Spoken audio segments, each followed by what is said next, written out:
I never thought I would be so fascinated by waste, and it opened my eyes to how a bunch of individual people's choices compound over time. And while it's easy to brush off, my plastic utensils, they're very small, they just go in the landfill, to see how the little steps everyone could make that would make such a large difference over time. The landfill becomes a tomb. It's really a tomb to store your materials. So you don't want that to happen with materials that you can actively use.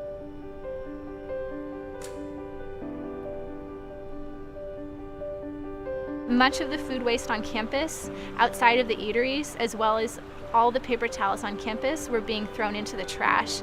And that was a significant proportion of the waste produced at UC Berkeley. There were some departments that just did it themselves because we, as a campus at that time, did not have a compost system. You basically had folks collecting it and just taking it home.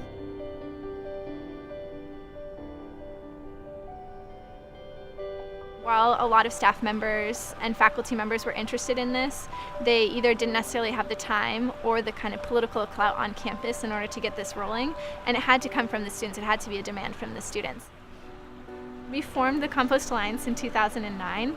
It was a group of 2 or 3 students who were interested in increasing compost on campus, and we spoke with staff members as well.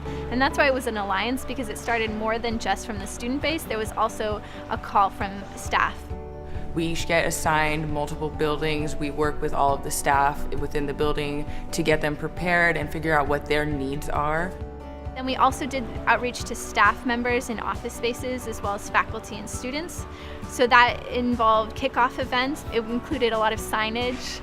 We did some social media work, and then we also did a lot of meetings with departments. Then we move forward on delivering bins and actually training people and educating people and helping people transition to the new system. And we've come to realize it's a cultural change. We're so ingrained with being able to just toss things away and that's the end. In classes, we were always learning about these huge issues with rather theoretical solutions.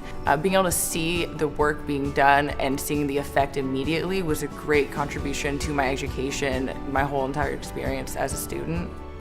So for Compost Alliance, they had to talk about how funding was going to apply. How do we make the system work? If you have a challenge, they have to come up with the answer. So through that process, they learn a tremendous amount of information of how to use what they've learned in class into a reality-based project.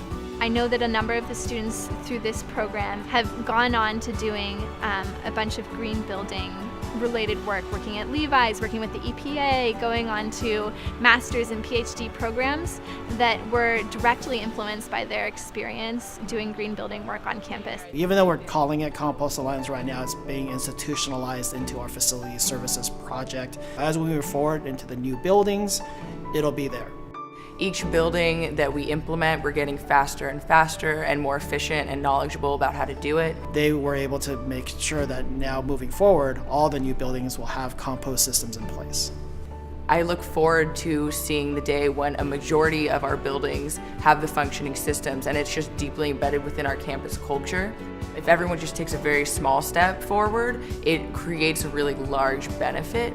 And this is an amazing way to create a closed circuit system where we're actually returning these really precious nutrients back into the ground so we can keep our land fertile and encourage all farmers and make it more accessible. You don't have to buy fertilizers. It's just such a great way to close that loop.